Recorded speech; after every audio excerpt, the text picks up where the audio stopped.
Saat mereka hendak berangkat, serangan bom dari pesawat Jerman menghantam kota, dan salah satu bom tersebut jatuh tepat di gedung tempat Emma berada, merenggut nyawanya secara tragis di depan mata Norman. Jesus Christ! Halo kawan-kawan sekalian, selamat datang kembali di Bioskop Saku. Tempatnya nonton film tanpa menghabiskan waktu berjam-jam, karena bioskopnya sudah ada di saku kalian. Bagaimana kabar kalian semua? Saya harap semoga sehat selalu dan dimudahkan rezeki serta segala urusan yang sedang Anda kerjakan. Kembali lagi bersama saya, Mamat. Untuk edisi kali ini kita akan melakukan penelaahan mendalam terhadap sebuah film rilisan tahun 2014 yang berjudul Fury. Ini bukan sekadar film perang biasa, melainkan sebuah karya sinematik yang intens dan disajikan dari perspektif yang unik. Aspek yang paling menonjol dari film ini adalah bobot drama kemanusiaannya serta kandungan pesan moral yang serat makna di sepanjang ceritanya. Dibuat di bawah arahan sutradara David Ayer, film ini didukung oleh jajaran 5 aktor papan atas Hollywood, yaitu Michael Pena, Jon Bernthal, Shia LaBeouf, Logan Lerman, dan sang bintang utama Brad Pitt. Alur ceritanya berfokus pada perjuangan hidup dan mati 5 awak tank, masing-masing dengan tugas spesifiknya dalam pertempuran sengit melawan pasukan Nazi. Kisah ini mengambil latar pada tahun 1945, di fase akhir Perang Dunia Kedua, sebuah masa di mana Hitler telah mengeluarkan perintah total yang mewajibkan seluruh warga Jerman baik pria, wanita maupun anak-anak untuk angkat senjata. Pada periode ini, tank-tank Sherman milik pasukan Amerika secara teknologi berada di bawah superioritas tank-tank canggih milik Jerman. Di tengah-tengah kekacauan medan tempur, tank Sherman dengan julukan Fury sedang diselimuti duka. Dari 5 awaknya, kini hanya tersisa 4 orang setelah salah satu dari mereka gugur dalam pertempuran. Keempat awak yang selama ini memiliki nama panggilan perang mereka masing-masing: Boy Bibbleswan, Trini Gordo Garcia, Grady Con-As Travis, dan komandan mereka Don Wardedi Collier. Anggota tim mereka yang tewas adalah Red. Mereka adalah satu-satunya yang selamat dari Paleton 3. Meskipun Wardedi menampilkan raut wajah yang keras dan tegar menghadapi kehilangan tersebut, di dalam hatinya ia memendam kesedihan dan luka yang mendalam seorang diri. Tak berselang lama, seorang prajurit muda bernama Norman tiba untuk mengisi posisi kosong yang ditinggalkan oleh Red. Permasalahan utamanya adalah Norman yang sama sekali bukan prajurit tempur. Ia adalah seorang pemuda naif yang belum pernah sekalipun masuk ke dalam tank, memegang senjata apalagi membunuh musuh. Pengalamannya di militer baru seumur jagung. Hanya 2 bulan sebagai seorang juru ketik. Tugas pertamanya yang diberikan oleh Con-As adalah membersihkan bagian dalam tank. Sebuah pekerjaan mengerikan karena ia menemukan sisa-sisa wajah Red yang menempel di sana. Setelah itu, kru Fury menerima perintah untuk sebuah misi baru, bergabung dengan Kompi B untuk kemudian merebut salah satu kota di Jerman. Wardedi menginstruksikan Norman untuk selalu waspada dan siap menembak siapapun yang gerak-geriknya mencurigakan. Namun, ketika Norman melihat seorang anak bersenjata dari barisan musuh, ia ragu dan membeku. Sebuah keraguan fatal yang berakibat pada kehancuran satu tank Amerika lainnya beserta seluruh awaknya.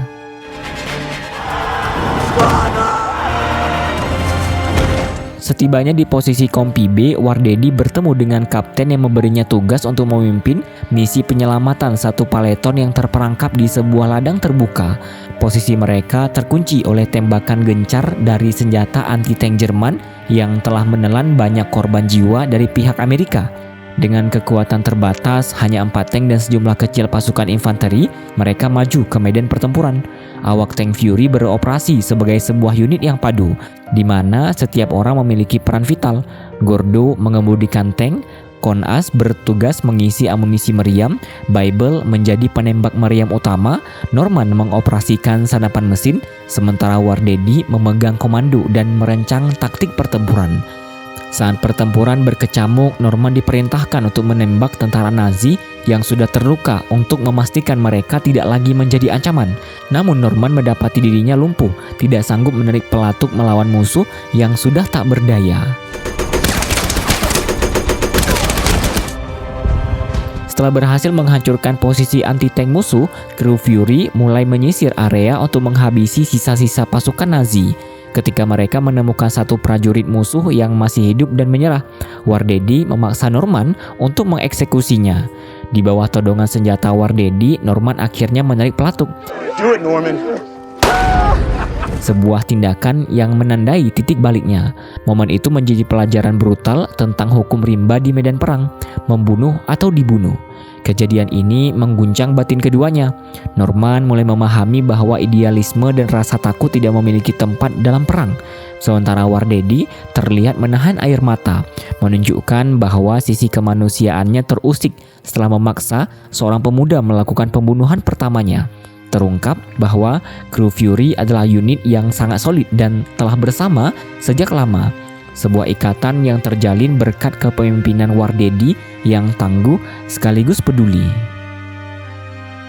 Saat memasuki sebuah kota yang baru direbut, mereka dihadapkan pada pemandangan yang mengerikan.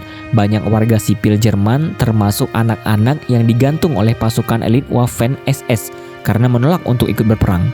Di tengah pertempuran untuk membersihkan kota dari sisa-sisa pasukan Nazi, terlihat perubahan signifikan pada diri Norman.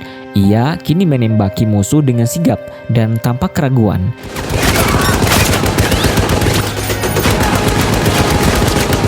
Ketika pertempuran usai, para prajurit Nazi yang tersisa menyerah. Di antaranya terdapat anak-anak yang dipaksa bertempur. Wardedi juga berhasil menangkap salah seorang perwira SS yang bertanggung jawab atas eksekusi gantung tersebut dan memberinya ganjaran setimpal.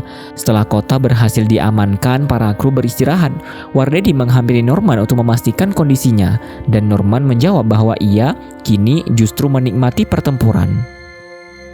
Wardedi kemudian membawa Norman ke sebuah gedung apartemen untuk menunjukkan sisi lain dari perang, di mana para perwira tinggi Nazi memilih untuk bunuh diri secara terhormat daripada ditangkap.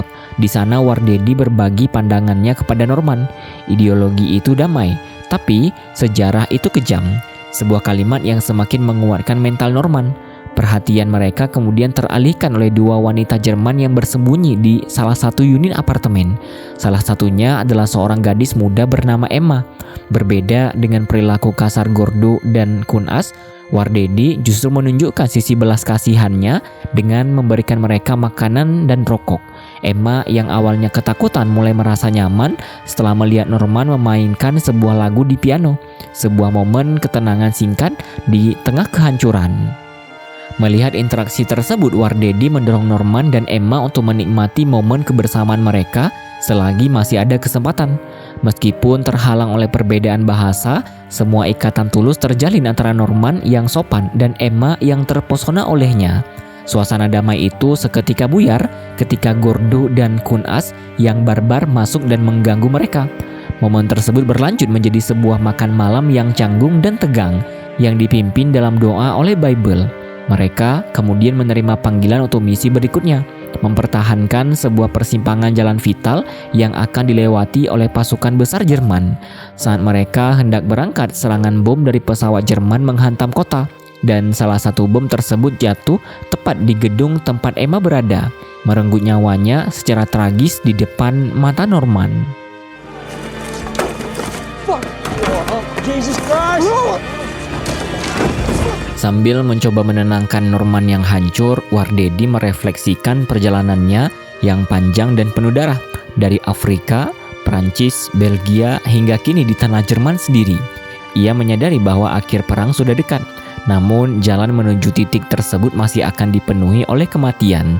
Saat konvoi 4 tank Sherman mereka bergerak menuju persimpangan. Mereka tiba-tiba disergap oleh musuh yang tak terduga, sebuah tank Tiger, monster baja Jerman yang jauh lebih superior. Komandan tank lain menyarankan untuk mundur, namun Wardedi bersikeras bahwa mereka harus menghadapi dan menghancurkan ancaman tersebut sebelum melanjutkan misi. Pertempuran sengit pun tak terhindarkan. 3 tank Sherman melawan 1 tank Tiger yang perkasa. Kekuatan tank Tiger yang superior terbukti terlalu berat bagi tank-tank Amerika. Tembakan dari meriam Sherman seolah tidak berarti apa-apa bagi lapis baja tebal milik Tiger. Satu persatu, tank-tank Sherman lainnya dihancurkan dengan mudah, meninggalkan kru mereka dalam korban api. Kini hanya tank Fury yang tersisa untuk menghadapi sang raksasa baja.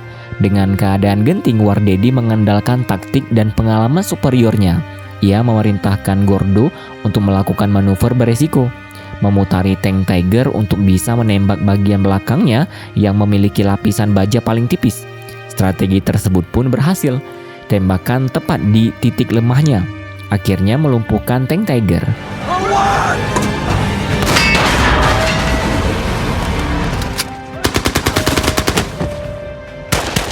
Kemenangan itu harus dibayar mahal. Radio mereka hancur, memutus komunikasi dengan markas. Tanpa pilihan lain, kelima awak Fury harus melanjutkan misi untuk mempertahankan persimpangan sendirian.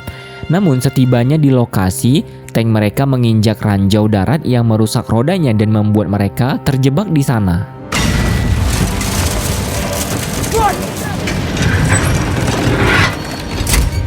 Saat memeriksa sebuah gudang di dekat persimpangan, Kun-As menyampaikan permintaan maaf yang tulus kepada Norman atas semua perlakuan kasarnya selama ini.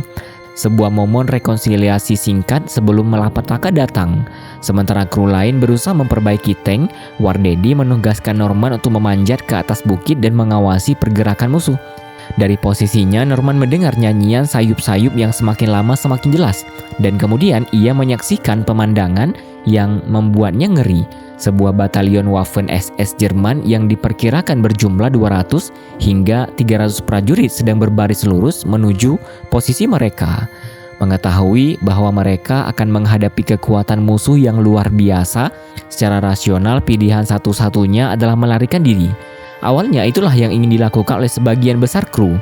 Akan tetapi Wardedi dengan prinsipnya yang tak tergoyahkan untuk tidak pernah lari dari pertempuran, memutuskan untuk tetap tinggal dan bertarung sampai akhir demi menyelesaikan misinya. Terinspirasi oleh keberanian dan kepemimpinan komandannya, Norman adalah yang pertama memutuskan untuk ikut tinggal, yang kemudian diikuti oleh Bible, Gordo, dan Kun-As. Mereka pun mempersiapkan strategi pertahanan terakhir, menyamarkan Fury agar terlihat seperti bangkai tank, dan berbagi minuman keras untuk terakhir kalinya. Dalam momen ini, Norman secara resmi mendapatkan julukan perangnya, yaitu Machine. Pertempuran akhir yang brutal pun dimulai saat barisan pasukan SS mencapai persimpangan.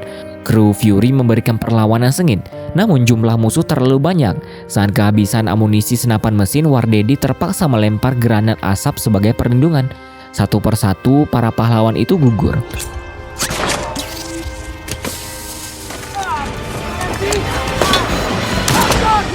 Kun-As tewas pertama kali oleh senjata penghancur tank.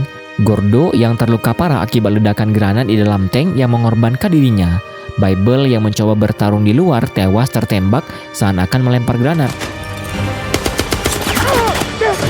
Wardedi sendiri setelah mengobati lukanya terkena beberapa tembakan dari seorang penembak jitu musuh. Dengan napas terakhirnya, Wardedi yang sudah sekarat meminta maaf kepada Norman karena tidak bisa menemaninya lebih lama lagi. Saat pasukan SS mulai mengerumuni tank, Wardedi memerintahkan Norman yang ketakutan untuk menyelamatkan diri melalui palka darurat di lantai tank, bersembunyi di bawah bangkai tank. Norman kemudian ditemukan oleh seorang prajurit SS yang masih sangat muda. Dalam sebuah momen hening yang penuh makna, prajurit muda itu menatap Norman, namun memilih untuk tidak membunuhnya dan pergi begitu saja. Dan keesokan paginya, Norman terbangun dan ditemukan oleh pasukan Amerika yang datang sebagai bala bantuan. Ia dielu-elukan sebagai pahlawan, namun raut wajahnya menunjukkan kekecewaan pada dirinya sendiri karena ia adalah satu-satunya yang selamat. Sutradara David Ayer menjelaskan bahwa prajurit muda Jerman itu membiarkan Norman hidup karena ia melihat refleksi dirinya sendiri. Seorang pemuda yang terpaksa berperang, dan ini melambangkan harapan bagi generasi masa depan kedua negara untuk berdamai. Pesan moral utama dari film ini adalah bahwa sekejam dan sebarbar apapun kondisi perang, akan selalu ada sisa rasa kemanusiaan di dalam hati setiap individu. Hal ini secara kuat digambarkan pada momen krusial ketika seorang tentara muda Jerman menemukan Norman yang bersembunyi di bawah tank. Adegan ini menjadi puncak dari dilema yang dihadapi para karakter, di mana mereka dipaksa melakukan kekejaman untuk bertahan hidup. namun di sisi lain terus bergulat untuk tidak kehilangan sisi kemanusiaan mereka sepenuhnya di tengah realita perang yang brutal. Tindakan belas kasihan tunggal di akhir cerita ini juga melambangkan harapan bahwa generasi muda dari kedua belah pihak yang bertikai adalah masa depan yang pada akhirnya akan membawa perdamaian.